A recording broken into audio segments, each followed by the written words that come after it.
Good morning. Today we're going to use the Nerd-A-Pult to do another projectile motion problem. Hey guys. Hey Bo. Hi Bo. Flippin' physics.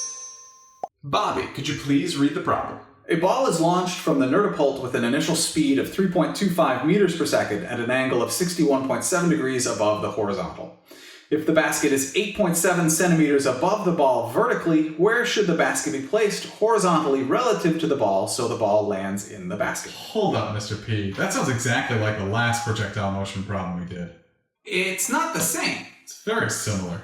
But not the same. Close enough. Actually, Bo, that's why I worded the problem this way, to make it look almost exactly the same. And it turns out that the physics approach is the same, however, the math ends up being a little bit more difficult with this problem. In the previous problem, we knew the displacement in the x direction, and we were solving for the displacement in the y direction. In this problem, it is reversed. We know the displacement in the y direction is 8.7 centimeters, and we are solving for the displacement in the x direction. Let's draw our picture.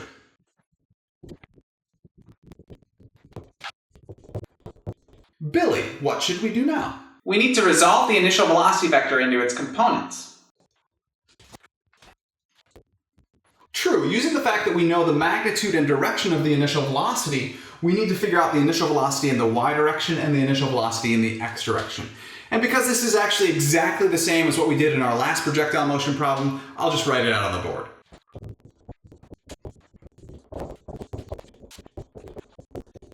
And Bo, what should we do now? Well, the ball is in projectile motion, so we need to list what we know in the x and y directions. And we just figured out the initial velocities, and the initial velocity in the x direction is the same as the constant velocity in the x direction, because in projectile motion, velocity doesn't change in the x direction. And we know the displacement in the y direction is 8.7 centimeters, which we multiply by 1 meter over 100 centimeters to convert to meters, which is 0.087 meters. And we know the acceleration in the y direction is negative 9.81 meters per second squared.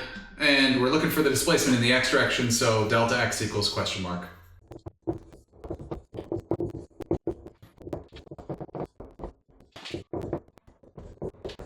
Yes, those are all of our known values. Bobby, what do we do now? Well, we know 3 variables in the y direction, so let's start there and to find our change in time and then use that in the x direction. Bobby, that sounds like a great idea. Go for it. So we can use the uniformly accelerated motion equation. Displacement in the y direction equals velocity initial in the y direction times the change in time plus 1/2 times the acceleration in the y direction times the change in time squared. With numbers, that is 0.087 equals 2.86155 times the change in time plus 1/2 times negative 9.81 times the change in time squared. Oh man. How do we solve for change in time in that equation? We need to use the quadratic formula, and I have a program in my calculator we can use to solve that. Hold up, Billy. You are correct that we do need to use the quadratic formula to solve this equation. Now, we don't need the quadratic formula to solve this problem, and I'll show you how not to use the quadratic formula in just a minute. But sure, we can start with the quadratic formula. But no, we're never going to just plug it into a program in our calculator. We need to make sure that we show that we understand every single step. So let's show every single step, and let's start by rearranging this equation to make it equal to 0. Bo, please continue. We can subtract 0.087 from both sides to get negative 4.905 times the change in time squared plus 2.86155 times the change in time minus 0.087 equals 0. The quadratic formula would then be the change in time equals negative b plus or minus the square root of the quantity b squared minus 4ac all divided by 2a. Plugging in numbers gives us... Bo, what are the values of a, b, and c? Okay, the formula quadratic equation for the quadratic formula would be a times change in time squared plus b times change in time plus c equals 0. So A is negative 4.905, B is positive 2.86155, and C is negative 0.087. And we can plug all those numbers into the quadratic formula, and we get 0.551216, or 0.0321784 seconds. How does he do that? But how do we know which one is correct?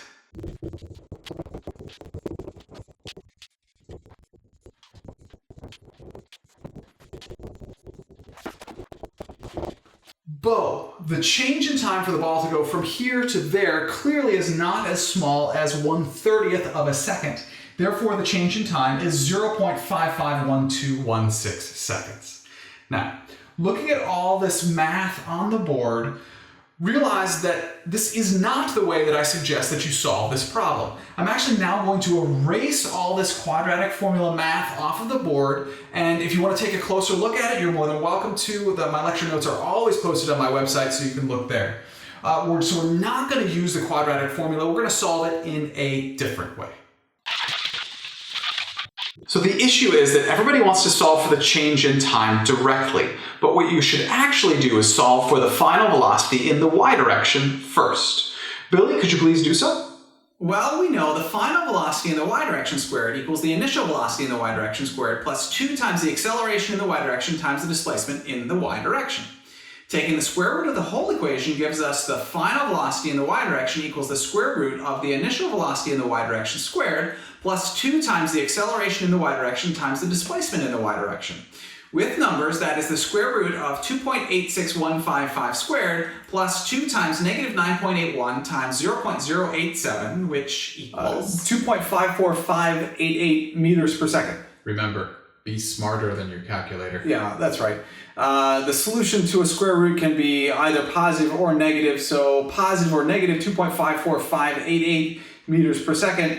And it is negative because we know the ball is going down when it lands in the basket, so negative 2.54588 meters per second. Yes, and now we need the change in time. Bo? Final velocity y equals initial velocity y plus acceleration y times the change in time.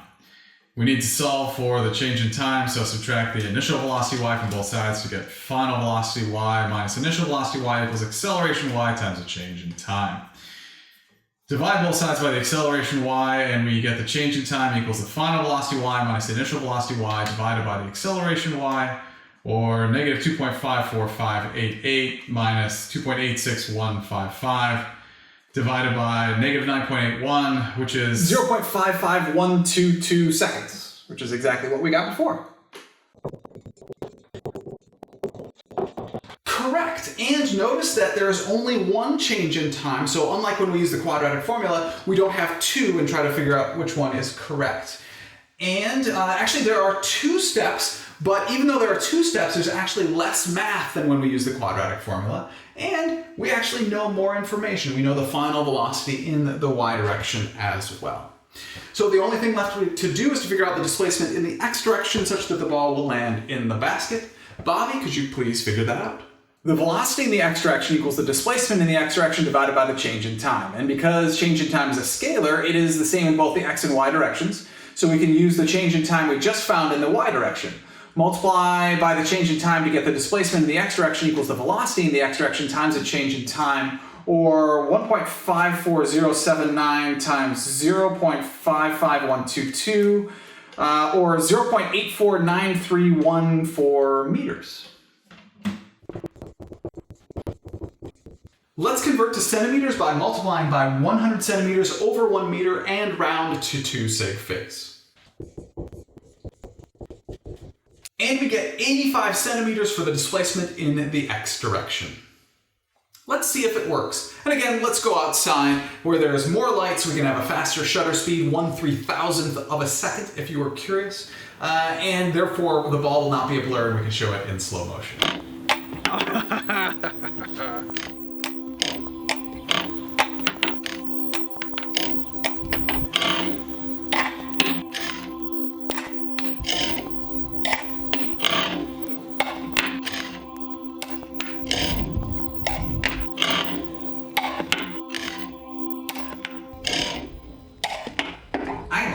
Impressive. Now that is precision, or accuracy. It's both.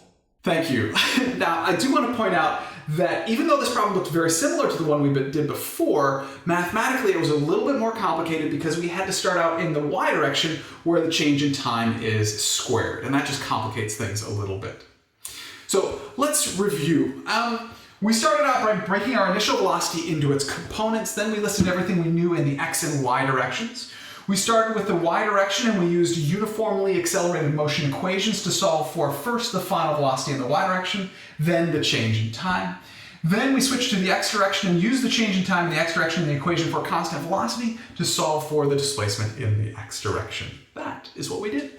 Thank you very much for learning with me today. I enjoyed learning with you.